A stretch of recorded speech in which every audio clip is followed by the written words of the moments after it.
daawadayaal dhageystayaal kusoo dhawaada Daljir waxa maanta stuudiyaha Daljir ee magaalada Garowe lagu soo booqday nabadoon Cabdullaahi Maxamed Jibriil oo ah nabadoon dhinacna ka ah abwaan kusoo dhawow radio Daljir mahadsanid Daljir maanta maxaad doonaysaa inaad ka hadashay maanta waxaan rabaa inaan ka hadlo laba qodob labada qodob waxay yihiin mid waa baaq nabadeed oo aan u dirayo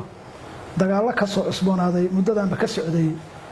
duleedka magaalada Kismaayo xeebta Fuuma meel la yiraahdo oo toddobaadada tanba dagaalo ka socdeen qodobka labaad waxaan rabaa inaan taageero go'aamadii adadkaayo dawladdu soo saarday oo lagu xakameynayay xanuunada halista ah coronavirus iyo amniga Puntland bandoohi la soo rogay iyadana inaan taageero baan rabaa kana digo meelaha cudurrada laga helay sidii aan saga xakameyn lahayn insha Allah marka hore waxaan ku hormarayaa waxaan rabaa inaan baaq nabadeed u soo jeedsho dadka ku dhaqan deegaamada Jubbaland gaar ahaan Jubbada Hoose arrintaas waxaan ognahay inay horinayaan dawladda federaalka ah oo dabada ka wado qaabkii isbahaysigii dooxada Jubba oo hadda ka hor ka jiri jiray qaab u eg beelihii meesha deganaa isku hubayeen muddo badan baa meesha dagaal ka dhaceen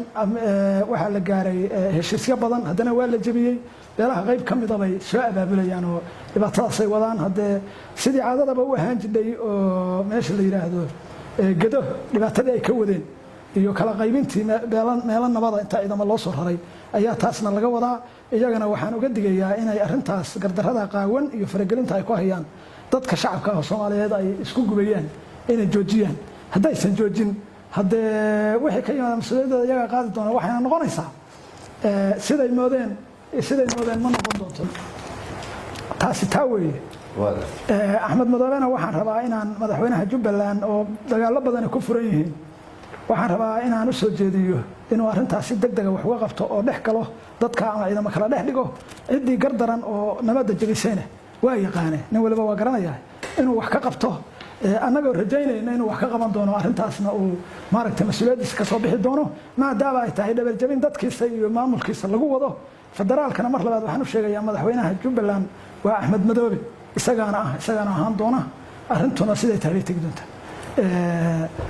waa tahay markaan ka soo tagnaa arrimahaas colaadda dawladda Kismaayo ka socota waxaan u imanaynaa dhinaca isu socodka waxaan joognaa magaalada Garowe waxaad sheegtay in dhinaca socdaalka Soomaaliland ka imanaya Garowe soo galaya arrinta ayada maxaa ka leedahay arrintaas horta waa arrin halisteeda leh dawladda go'aamay soo saarday Puntland oo madaxweynuhu ugu sareeyo Saciid Cabdullaahi Dani go'aankii ugu dhameeyay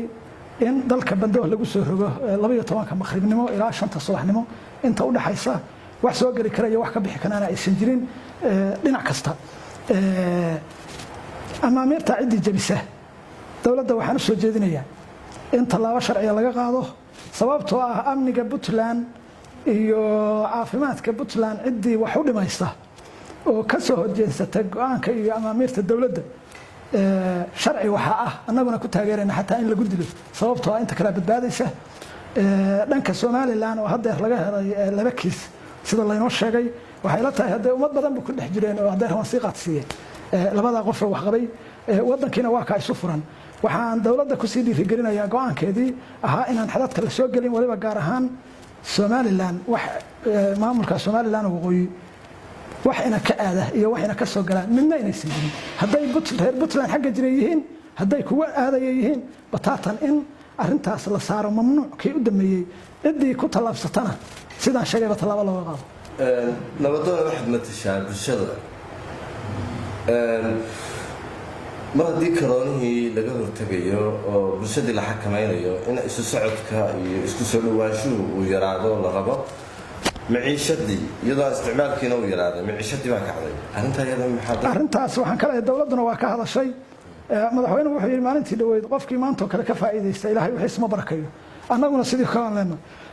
dadka masaakiinta cidii istiraahada uga faa'iideyso waqti kaga faa'iideyso xaalad adag oo xaalad adduunka soo madhatay uga adkayda cidii istiraahada maanta ka faa'iideyso adduun iyo aakhira midna liibaani maayo marka dadkeena waxaan aaminsanahay dad fiican weeye dad wadaniya weeye dad sunnaxa weeye arrintaas inay fiiro gaara u yeeshaan oo weliba maadaama cashuurtiina laga dhimay ay wax badan iyaguna dadkoodii ugu deeqaan hadda dad badan dadkii albaabada xirteen qof walba waxa la albaabka kama soo bixi karin waana daruuri oo waa waajib mas'uuliyadana dawladda saaran tahay oo inay sidaa yeesho waa ku taageersanahay sababtoo dadka caafimaad haddii nafta ummadda nafteedu badbaado wax la waayimayo ganacsatada marka waxaan leeyahay taageera wax kasta oo aad ku caawimi kardhaan ciddii xataa aan wax awoodin inaad wax la qabataan waxaan kale oo u sheegayaa ganacsatada u soo jeedinayaa dal iyo dabad meel kasta ay joogaan ama dhammaan ummadda reer Puntland in ay ka qayb qaataan akoonka la furay ee ka hortagga coronavirus ee dawladdu ay fudhay in laga qayb qaato oo qayb lixaad laga qaato maanta waxa la yiri tala colaadeedna nin baa la gashay tala reer ma nin walba la gashay maanta oo kale arintu tala colaadeed ka daran colaadda xoogaa yar baa ka cudur masiibo ayo muxuu ahaa suurkii oo kala dhacay baa wadanka ka socda adduunka oo dhan oo masiibo ah oo ayna wali kumaan kun oo qof dad ay ka dhinteen maaragtay dawladda ay ka dhinteen baa jira xalay waxaan maqlay Mareykanka 190 kun oo qof baa dhintay oo maalintiiba kun qof wax ku dhow dhimanaya ilaahay shakeeda hayna ka hayo dadka waxaan u sheegayaa waxa kan muslim iyo gaalo ma kale waa cudur masiibo ah qof u tagi kara iyo qof la shiri kara iyo cid shir qaban kara amaamiirtii iyo qodobada dawladdu soo saadhay waa in dadku raacaan iyada waajiba iyada sharci cidii ka hortimaadana dawladdu waa ku garab taaganahay inay wax ka qabato aad iyo aad baad u mahadsan tahay nabadoon Cabdullaahi Maxamed Jibriil aad baan ku salaaminaa